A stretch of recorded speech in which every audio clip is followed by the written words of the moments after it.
Welcome to iDream media. Sugar వ్యాధి ఉన్న వాళ్ళు ఖచ్చితంగా కొన్ని రకాల ఫుడ్స్ అవాయిడ్ చేయాల్సిందే. మరి వివరాలు తెలుసుకుందాం. ఈరోజు మనతో పాటు ఉన్నారు ప్రముఖ న్యాచురోపతి వైద్యులు డాక్టర్ జ్యోత్స్నా పులిపాటి గారు. మేడం నమస్తే. నమస్తే అండి. సో షుగర్ వ్యాధి ఉన్న వాళ్ళు కొన్ని రకాల ఫుడ్స్ తీసుకుంటే షుగర్ అనేది వెంటనే పెరిగిపోతుందని చెప్తూ ఉంటారు. మరి ఆ ఫుడ్స్ ఏంటి, వాటిని అవాయిడ్ చేయాలంటే ఎలాగా? సో బేసిక్గా షుగర్ ఉన్న వాళ్ళకండి, షుగర్ అనేది మెయిన్గా చాలా స్లోగా గ్రాడ్యువల్గా ఇంక్రీజ్ అయ్యే డిసీజ్. సో ఎప్పుడైతే అది ఒక మెటబాలిక్ సిండ్రోమ్, ఎప్పుడైతే మనము లైఫ్ స్టైల్ అనేది స్లోగా ఎప్పుడైతే చేంజెస్ తీసుకొచ్చి కంప్లీట్లీ ఫుడ్లో ఎక్సెస్ షుగర్ కంటెంట్ ఉన్న ఫుడ్స్ కానివ్వండి, లేకపోతే ఏవైతే గ్లైసిమిక్ ఇండెక్స్ ఎక్కువ ఉంటుందో, అంటే ఏ ఫుడ్ అయితే మనం తీసుకున్న వెంటనే షుగర్ పెరుగుతుందో, ఎందుకంటే షుగర్ ఉన్న వాళ్ళకి లేకపోతే యాక్చువల్గా ఇమ్మీడియట్ స్పైక్ ఎప్పుడైతే అవుతుందో షుగర్, అది ఇంకా డేంజరస్ కండిషన్ అన్నమాట. సో అలా కాకుండా స్లోగా అబ్జార్బ్ అయ్యే ఫుడ్ మాత్రమే తీసుకోవాలి షుగర్ ఉన్నవాళ్ళు. సో ఇందులో మనం ముఖ్యంగా షుగర్ ఉన్న వాళ్ళు తీసుకోకూడనివి అందరికీ తెలిసిందే స్వీట్స్. సో హై షుగర్తో మనం ఏవైతే తయారు చేస్తామో ఆ స్వీట్స్ తీసుకున్నాము అని అంటే ఇమ్మీడియట్లీ షుగర్ లెవెల్స్ అనేది పెరుగుతుంది. అండ్ హై షుగర్ లెవెల్స్తో వచ్చే కాంప్లికేషన్స్ మనకి తెలిసిందే. నర్వస్ సిస్టమ్ దెబ్బతింటుంది, కాళ్ళల్లో వెంటనే తిమ్ములు రావడము, కంప్లీట్లీ చేతుల్లో తిమ్ములు రావడము, అండ్ స్లోలీ ప్రోగ్రెస్ అయిందనుకోండి ఈవెన్ కాళ్ళల్లో చచ్చుపడిపోవడాలు, నరాలు. ఇది కాకుండా ఐస్ ఎఫెక్ట్ చేస్తుంది అండ్ కిడ్నీస్ ఎఫెక్ట్ చేస్తుంది. So diabetic retinopathy, diabetic neuropathy, so ఈ కాంప్లికేషన్స్ అనేది మనకు తెలుసు. నెఫ్రోపతి కూడా. అండ్ సో ఈ షుగర్ అనేది మనకి స్లోగా కంట్రోల్డ్గా వచ్చే ఫుడ్స్ అని అంటే గ్లైసిమిక్ ఇండెక్స్ ఏవైతే తక్కువ ఉంటుందో అలాంటి ఫుడ్స్ మనం తీసుకోవాలి. సో అందులో మనం ముఖ్యంగా చెప్పాలి అని అంటే మిల్లెట్స్ ఫుడ్. సో మిల్లెట్స్లో మనకు ఉండేది జొన్నలు, సజ్జలు, రాగులు, కొర్రలు, అండు కొర్రలు, ఇలా డిఫరెంట్ వెరైటీస్ ఆఫ్ మిల్లెట్స్ మనకు ఉన్నాయి. సో సిరిధాన్యాలు. సో ఈ సిరిధాన్యాలు చాలా బాగా పనిచేస్తాయండి. అండ్ ఈ సిరిధాన్యాలు అనాది కాలంగా మనం అవే తినేవాళ్ళము. ఎప్పుడో పండగలు పబ్బాలు వచ్చినప్పుడు మాత్రమే రైస్ అనేది తీసుకునేవాళ్ళము. అలాంటిది ఇప్పుడు కంప్లీట్లీ రైస్ పైకి షిఫ్ట్ అయిపోయి మనం సిరిధాన్యాలు అంటే అదేదో స్పెషల్గా మనం ఇంక్లూడ్ చేసుకున్నట్లు అవుతుంది. కాకపోతే మన ఫుడ్లో అట్లీస్ట్ షుగర్ లేని వాళ్ళు ఆల్మోస్ట్ 50-60% ఈ మిల్లెట్స్ బేస్డ్ తీసుకుంటే గనక అది మనం ప్రివెంట్ చేయొచ్చు. షుగర్ ఉన్న వాళ్ళైతే గనక ఆల్మోస్ట్ 80% ఫుడ్ ఇలా గ్లైసిమిక్ ఇండెక్స్ తక్కువ ఉన్న ఫుడ్స్ మాత్రమే తీసుకోవాల్సి ఉంటుంది అనమాట. ఎస్. సో ఖచ్చితంగా ఈ షుగర్ ఉన్న వాళ్ళు ఖచ్చితంగా ఈ చక్కెరను అనేది మానేయాలని చెప్తూ ఉంటారు కదా. అయితే ఈ మధ్యకాలంలో వింటున్నాం ఏంటంటే ఒక 2 స్పూన్స్ ఆఫ్ చక్కెర తీసుకోవచ్చు అని, అది నిజమేనా?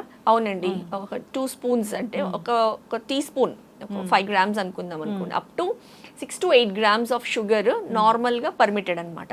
అయితే ఇప్పుడు మనకు వచ్చే షుగర్ ఏదైతే ఉందండి కంప్లీట్లీ ప్రాసెస్డ్, రిఫైన్డ్, బ్లీచ్డ్, తెల్లగా ఆ షుగర్ ఏదైతే వస్తుందో అందులో యాడ్ చేసిన కెమికల్స్ ఎక్కువ హార్మ్ చేస్తున్నాయి అన్నమాట. కాబట్టి ఆ షుగర్ కంటే మనకి అదే బ్రౌన్ షుగర్ వస్తుంది. సో అంత అన్ప్రాసెస్డ్ అనమాట. ఆ షుగర్ మనం రిప్లేస్ చేసుకోవచ్చు, లేకపోతే బెల్లం రిప్లేస్ చేసుకోవచ్చు. తాటి బెల్లం ఇంకా మంచిది. లేదు అని అంటే కొంచెం తేనె తీసుకోవచ్చు, లెస్ క్వాంటిటీ తేనె తీసుకోవచ్చు, లేకపోతే డేట్ సిరప్ తీసుకోవచ్చు. ఇవన్నీ ఇంకా కొంచెం న్యాచురల్ స్వీట్నర్స్ కాబట్టి ఇవి యూజ్ చేయడం ఇంకా బెటర్ అండి. అంతేకాకుండా ఇప్పుడు ఈ మధ్యలో షుగర్ రిప్లేస్మెంట్స్ వస్తున్నాయి. సో అవి తీసుకుంటే ఇంకా హార్మ్ఫుల్ యాక్చువల్లీ చెప్పాలి అని అంటే. సో ఎప్పుడైనా కానివ్వండి ఈ న్యాచురల్ స్వీట్నర్స్ తీసుకోవడం బెటర్ అనమాట షుగర్ కంటే. కాంబినేషన్ ఆఫ్ ఫుడ్స్ అని మాట్లాడుకున్నాము మనం. జనరల్గా హనీ గార్లిక్ కలిపి తీసుకుంటూ ఉంటాము, లేదా హనీ లెమన్ వాటర్ కలిపి తీసుకుంటూ ఉంటాము. సో మరి ఇవి తీసుకుంటే కూడా షుగర్ అనేది పెరుగుతుందా హనీ వల్ల కూడా? మరి హనీ కాకుండా మనం వెల్లుల్లిని తీసుకోవాలి అని అంటే ఎలా తీసుకోవచ్చు ఆ లాభాలు పొందాలంటే? సో హనీ యాజ్ సచ్ అండి, ఒక టీ స్పూన్ ఆఫ్ హనీ ఓవరాల్గా రోజు మొత్తంలో వేరే ఫుడ్ ఏం తీసుకుంటున్నారో ఆ కాంబినేషన్ చూసుకుంటూ ½ teaspoon 1 teaspoon honey అనేది షుగర్ లెవెల్స్ ఎలా ఉన్నాయి, మెయింటైన్ అవుతున్నాయా, రెగ్యులేట్ అయి ఉన్నాయి, అలాంటి వాళ్ళు తీసుకోవచ్చండి. కానీ ఎవరికైతే షుగర్ లెవెల్స్ కంట్రోల్ అవ్వట్లేదు, షుగర్ మానిటర్ చేసినప్పుడు ఇమ్మీడియట్లీ స్పైకింగ్ ఎక్కువ ఉంటా ఉంది, అలాంటి వాళ్ళు హనీ అవాయిడ్ చేయడం బెటర్. ఓకే. నెక్స్ట్ వెల్లుల్లి అంటారా, వెల్లుల్లి హనీ కాంబినేషన్ తీసుకుంటే మంచిదే. ఎందుకంటే వెల్లుల్లో ఉండే ఆ మెడిసినల్ ప్రాపర్టీస్ ఏవైతే ఉన్నాయో కార్డియాక్ హెల్త్కి మంచిది, డయాబెటిక్స్కి చాలా మంచిది. అయితే ఉత్త వెల్లుల్లి తీసుకోవాలి అని అంటే ఒక్కటే ఆ పచ్చి వెల్లుల్లిని అంత అడ్వైజబుల్ కాదు. ఎందుకనంటే అది మనం ఎప్పుడైతే తీసుకుంటామో థ్రోట్ని అది కట్ చేసే ప్రాపర్టీస్ ఉంటుంది. కాబట్టి ఆ వెల్లుల్ని ఏదైనా కొంచెం దోరగా వేయించడము, లేకపోతే ఒక్క చిటికెడు నెయ్యి వేసి అందులో దోరగా వేయించేసి ఆ వెల్లుల్లి తీసుకోవచ్చు. లేదు అని అంటే మన తాలింపుల్లో, కూరల్లో వేసే తాలింపులు కానివ్వండి, వాటిల్లో కొంచెం దంచేసి, రసంలో తాలింపు ఏదైతే వేస్తామో కొంచెం దంచేసి దాన్ని దోరగా వేయించేసి తీసుకోవడం బెటర్. ఖచ్చితంగా మేడం. అయితే వైట్ రైస్ ఇలాంటి వాటికి వస్తే వైట్ రైస్ తీసుకోకూడదని చెప్తూ ఉంటారు కదా, సో వైట్ రైస్ అనేది అసలే తీసుకోకూడదా, ఏదైనా ఒక టైంలో తీసుకోవచ్చు అంటారా? Actually white rice and rice varieties like brown rice కానివ్వండి, రెడ్ రైస్, బ్లాక్ రైస్, ఇవన్నీ చాలా రైస్ వెరైటీస్ వచ్చాయి. మెయిన్ వైట్ రైస్ చూస్తే గనక బేసిక్గా వైట్ రైస్ అంటే ఏంటి, మనకి ఆ రైస్ పైన ఉన్న ఏదైతే హస్క్ ఉందో ఆ పొట్టు దాన్ని కంప్లీట్లీ తీసేసి మనం వైట్ రైస్ని తెచ్చుకుంటున్నాము. అయితే వైట్ రైస్ తీసుకున్నప్పుడు అందులో చూస్తే మనకి న్యూట్రియంట్స్ అనేది కంప్లీట్లీ బి కాంప్లెక్స్ ఏవైతే పొట్టులో ఉంటుందో, ఫైబర్ ఏదైతే ఉంటుందో అవన్నీ మినహాయించి మనం తింటున్నాం. అండ్ వైట్ రైస్ అసలు ఎందుకు తీసుకొని వచ్చారు, బ్రౌన్ రైస్ అయితే కనుక మీరు చూస్తే లైట్ స్వీట్నెస్ ఉంటుంది, అది తొందరగా దాని షెల్ఫ్ లైఫ్ అనేది తక్కువ ఉంటుంది, కాబట్టి దాని నుంచి ఎక్కువ రోజులు స్టోర్ చేయొచ్చు అని వైట్ రైస్ తీసుకొని వచ్చున్నారు.